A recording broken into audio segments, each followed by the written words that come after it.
las manifestaciones del espíritu. Y la impecabilidad del Nahual Elías. No podría decir cuánto tiempo dormí en aquella cueva. La voz de Don Juan me sobresaltó y despertí. Estaba diciendo que la primera historia de brujería, tejida en torno a las manifestaciones del espíritu, era en esencia, una descripción de la relación entre el intento y el nahual. Era la historia de cómo el espíritu le proponía una opción al nahual, un posible discípulo. Y cómo debía el nahual evaluar esa opción antes de tomar la decisión de aceptarlo o rechazarlo. Estaba muy oscuro en la cueva y el reducido espacio nos hacía estar muy apretados. Comúnmente, un lugar de ese tamaño me habría hecho sentir incómodo, pero en la cueva me mantenía sosegado, y sin fastidio. Además, algo en la configuración de la cueva creaba una extraña acústica. No había eco, aun cuando Don Juan hablara muy fuerte. Don Juan explicó que cada uno de los actos realizados por los brujos, especialmente por los nahuales, tenían como finalidad el reforzar el vínculo de conexión con el intento, o eran actos provocados por el vínculo mismo. Por esta razón, los brujos y los nahuales en particular, debían estar activa y permanentemente alerta en espera de las manifestaciones del espíritu. A tales manifestaciones se les llamaban gestos del espíritu o, de manera más sencilla, indicaciones, augurios, presagios. Nuevamente me contó la historia de cómo había conocido a su benefactor, el nahual Julián. 2 maleantes convencieron a Don Juan, que en ese entonces tenía 19 años, a que aceptara trabajo en una hacienda. Uno de ellos, el capataz de la hacienda, una vez que Don Juan tomó posesión de su trabajo, lo redujo prácticamente a ser un esclavo. Desesperado y sin otra solución, Don Juan escapó. El malvado capataz lo persiguió hasta alcanzarlo en el camino, donde le disparó un tiro en el pecho y lo dejó por muerto. Mientras yacía inconsciente y desangrándose, llegó el nahual Julián y utilizando su poder de curandero, paró la hemorragia y se lo llevó a su casa para curarlo. Don Juan dijo que las indicaciones que el espíritu dio al nahual Julián fueron, primero, un pequeño remolino de viento que levantó un cono de polvo en el camino, a unos cuantos metros de donde él estaba. El segundo augurio fue el pensamiento de que era hora de tener un aprendiz de nahual. Pensamiento que cruzó por la mente del nahual Julián un instante antes de haber escuchado el estallido del tiro. Momentos después, el espíritu le dio el tercer augurio. Al correr para ponerse a salvo, el nahual chocó con el hombre que había hecho el disparo, haciéndolo huir y probablemente evitando así que le disparara por segunda vez a Don Juan. Chocar con alguien es una torpeza que ningún brujo comete, mucho menos un nahual. El nahual Julián de inmediato evaluó la situación. Al ver a Don Juan, comprendió la razón de las manifestaciones del espíritu. Tenía ante sí a un hombre doble, el candidato perfecto para aprendiz de nahual. La historia despertó en mí una insistente inquietud racional. Quería saber si los brujos pueden interpretar equivocadamente un augurio. Me respondió que mi pregunta, a pesar de parecer perfectamente válida, era inaplicable, como la mayoría de mis preguntas. Como yo siempre las formulaba de acuerdo con mis experiencias en la vida cotidiana, mis preguntas invariablemente se referían a cómo comprobar procedimientos, o cómo identificar sucesivas etapas, o cómo crear minuciosas reglas, pero nunca se referían a las premisas de la brujería. Me señaló que mi falla era excluir de mi razonamiento mis experiencias en el mundo de la brujería. Arguí que ninguna de mis experiencias en el mundo de los brujos tenía continuidad y que por eso no podía usarlas en mis razonamientos. En muy pocas ocasiones y solo en profundos estados de conciencia acrecentada, había podido estructurar todas esas vivencias. Al nivel de conciencia acrecentada que por lo regular yo alcanzaba, mi única experiencia con continuidad era el haberle conocido. Su réplica cortante fue que yo era perfectamente capaz de razonar como los brujos, porque también había experimentado las premisas de la brujería en mi estado de conciencia normal.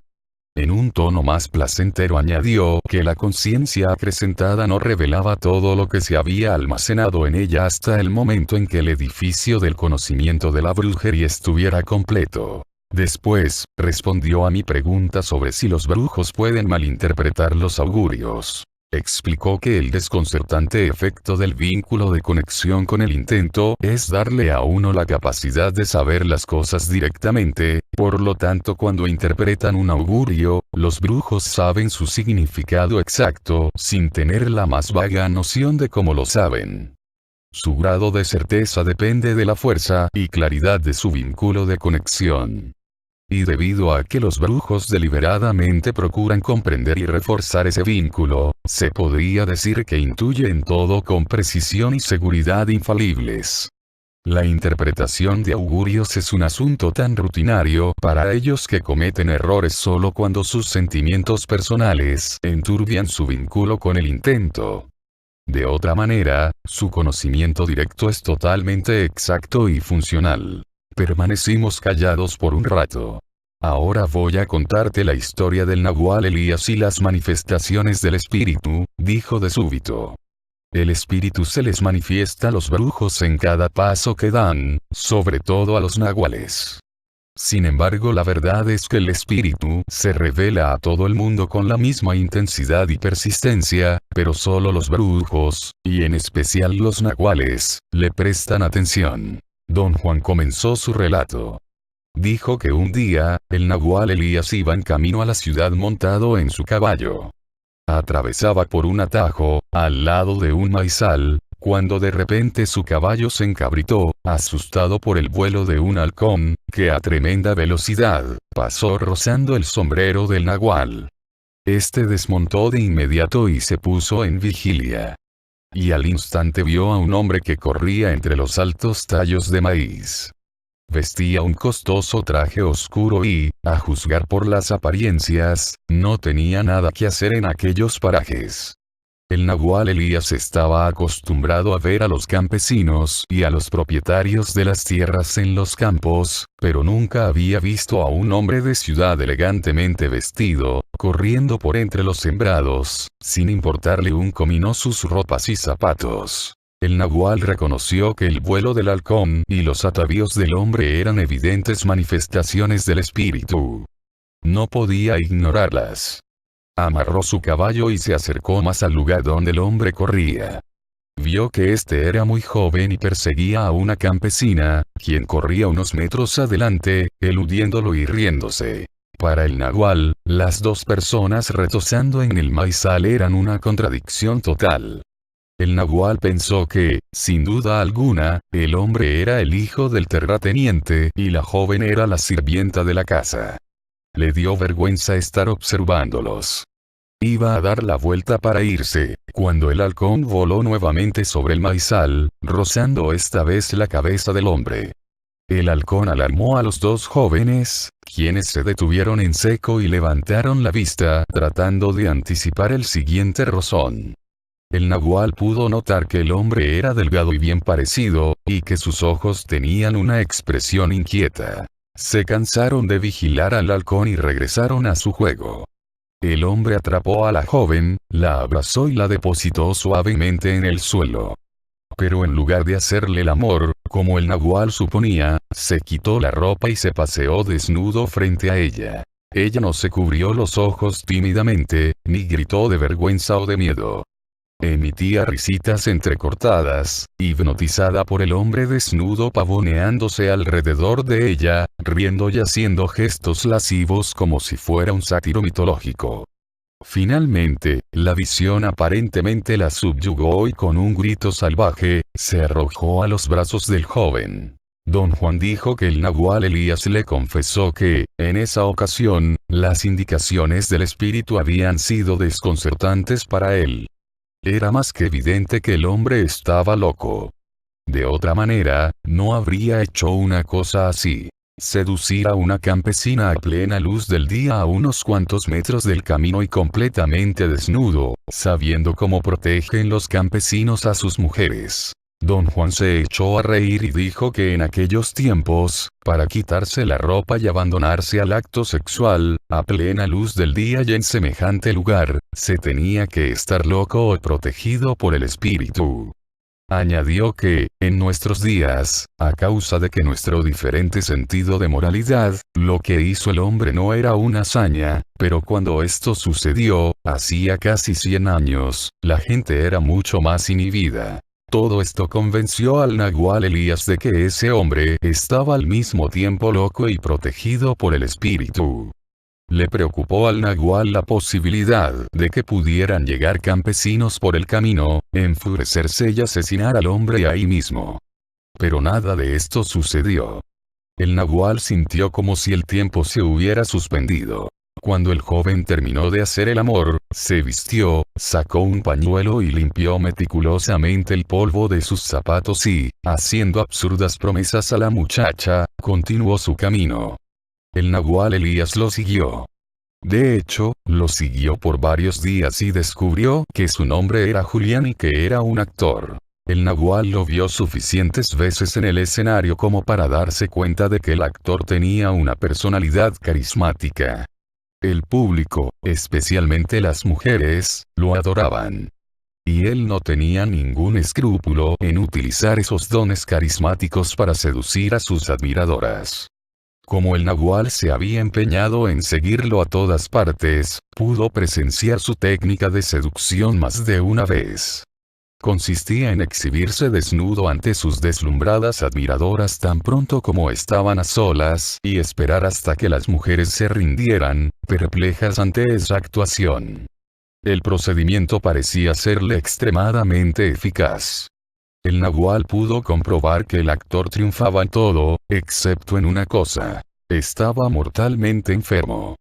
El nagual había visto la sombra negra de la muerte que lo seguía a todas partes. Don Juan me explicó de nuevo algo que ya me había dicho años antes. Que nuestra muerte era algo enteramente personal, de cada uno de nosotros. Y que era una mancha negra permanentemente colocada atrás del hombro izquierdo.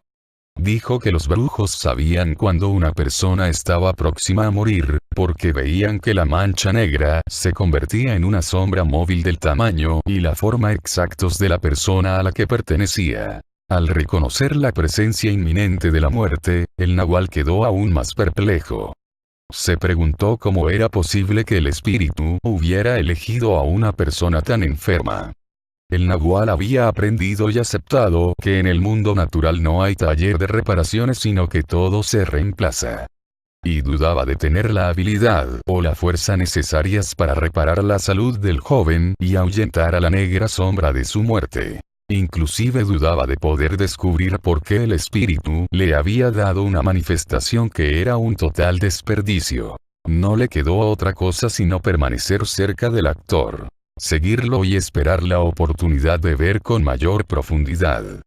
Don Juan explicó que la primera reacción de un nagual, al verse enfrentado con las manifestaciones del espíritu, es ver. El nagual Elías había visto meticulosamente a ese hombre.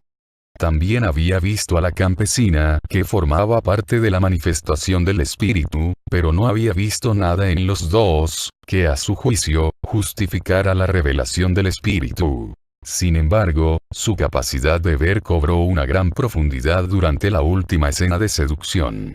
En esa ocasión, la admiradora era la hija de un rico terrateniente. Desde un comienzo fue ella quien dominó la situación.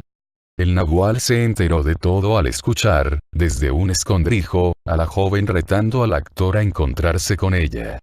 Al amanecer del día siguiente, cuando la joven, en lugar de asistir a la primera misa, fue a buscar al actor, él la estaba esperando y ella lo persuadió a que la siguiera al campo abierto.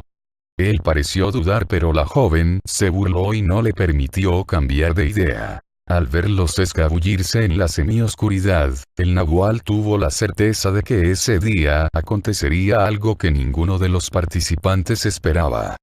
Vio que la sombra negra del actor había crecido. El nagual dedujo, por la mirada misteriosamente dura de la joven, que ella también había percibido la negra sombra de la muerte a un nivel intuitivo. El actor parecía preocupado y no reía, como en otras ocasiones. Caminaron una considerable distancia mientras bromeaban. En cierto momento se dieron cuenta de que el nahual los seguía, pero este fingió estar labrando la tierra como si fuera un campesino de por ahí. Al parecer, la treta los tranquilizó y permitió al nahual acortar la distancia entre ellos. Llegó el momento en que el actor se despojó de sus ropas y se mostró ante la muchacha. Pero ella, en vez de desvanecerse y caer en sus brazos, al igual que sus otras conquistas, empezó a golpearlo. Lo pateó, le dio de puñetazos, y le pisoteó los pies desnudos haciéndolo gritar de dolor. El hombre ni siquiera la tocaba. Era ella la que peleaba y él se limitaba a parar los golpes mientras obstinadamente, aunque sin entusiasmo, trataba de tentarla mostrándole sus genitales. El nahual Elías sintió una oleada de asco y admiración. Podía deducir fácilmente que el actor era un irremediable libertino, pero también podía deducir con igual facilidad que había algo único en él, aunque repugnante. Para el nahual resultaba sumamente desconcertante ver que el vínculo de ese hombre con el espíritu fuera extraordinariamente claro. Por fin la pelea terminó. La joven dejó de golpear al actor, pero en lugar de huir, se rindió. Se tendió en el suelo y le dijo al actor que podía hacer con ella lo que quisiese. El nahual observó que el hombre estaba agotado, prácticamente inconsciente. Pero aún así, a pesar de su fatiga, continuó hasta consumar su seducción. Asombrado del tremendo, pero inútil, vigor y determinación de aquel hombre, el nahual solo pudo reír. Mientras él carcajeaba en voz baja, la mujer dio un grito y el actor empezó a boquear. Instantáneamente, el nahual vio que la sombra negra se lanzaba como una daga y entraba una y otra vez con precisión exacta en la abertura del actor. A esta altura, Don Juan hizo una digresión para extenderse en un tema que ya había explicado antes. Me había dicho que la muerte es una fuerza que incesantemente golpea a los seres vivientes en una abertura en su caparazón luminosa, y que en el hombre esta abertura está localizada a la altura del ombligo. Explicó que la muerte golpea a los seres fuertes y saludables con un golpe parecido a un pelotazo o un puñetazo. Pero cuando esos seres están moribundos, la muerte los ataca con acometidas parecidas a puñaladas. Al ver a la muerte, el nahual Elías supo, sin lugar a dudas, que el actor podía darse por terminado.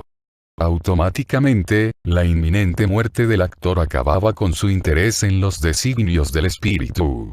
Ningún designio tenía ya importancia. La muerte había nivelado todo. Se levantó de su escondrijo para retirarse, cuando algo lo hizo vacilar. La calma de la joven. Con toda desenvoltura y silbando una tonada, como si nada hubiera sucedido, se estaba poniendo las pocas prendas que se había quitado. Fue en ese momento que el nahual vio que, al tranquilizarse aceptando la presencia de la muerte, el cuerpo del hombre había desprendido un velo protector y revelaba su verdadera naturaleza. Era un hombre doble de tremendos recursos, capaz de crear un velo, una pantalla para protegerse o disfrazarse.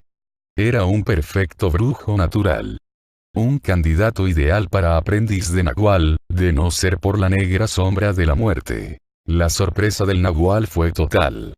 Entendió entonces los designios del espíritu, pero no lograba comprender cómo un hombre tan inútil podía encajar en el esquema del mundo de los brujos. Entretanto, la mujer se había levantado y, sin siquiera echar una mirada al hombre cuyo cuerpo se contorsionaba con los espasmos de la muerte, se alejó. El nahual vio su luminosidad y comprendió que su extrema agresividad era resultado de un enorme flujo de energía superflua. Era evidente que aquella energía le podía acarrear desgracias sin fin si ella no la usaba sensatamente. Al observar la despreocupación con que la joven se alejaba, el nahual comprendió que el espíritu le estaba proporcionando otra manifestación. Él necesitaba tener calma, ser imperturbable.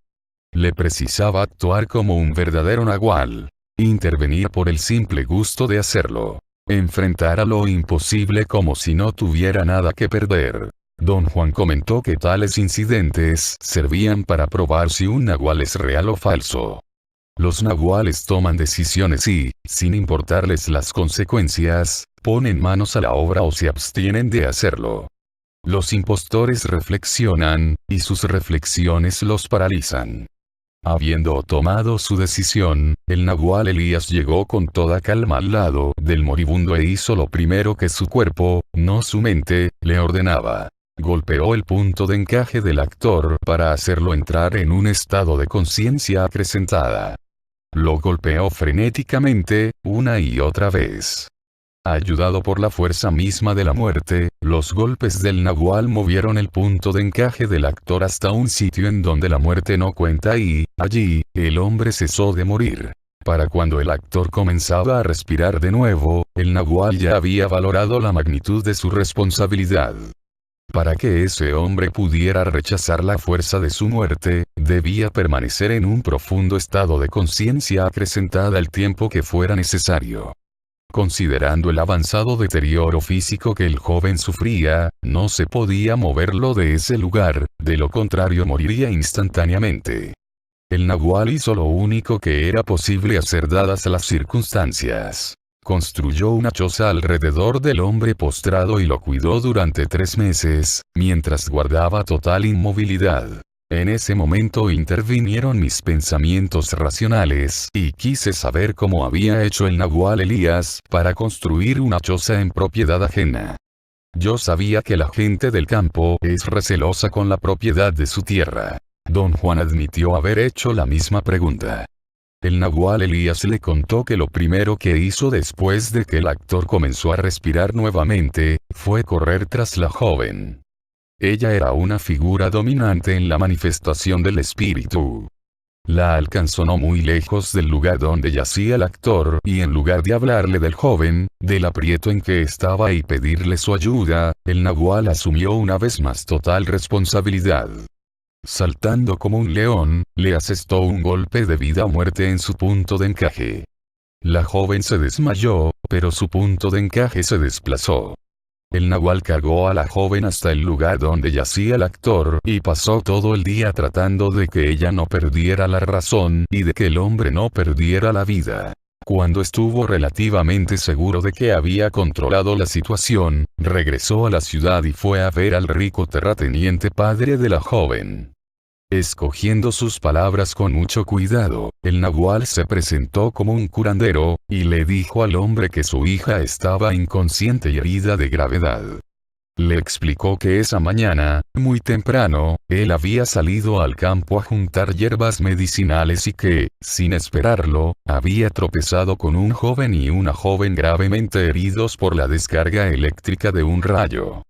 El nahual añadió que en cuanto supo quién era la joven vino con el recado. Luego llevó al preocupadísimo padre a donde estaba su hija y agregó que el joven, quienquiera que fuese, había recibido la mayor parte de la descarga, salvando de tal suerte a la muchacha, pero quedando herido hasta el punto de no podérsele mover. Puesto que la tierra era suya, el agradecido padre ayudó al nahual a construir la choza para el joven que había salvado a su hija.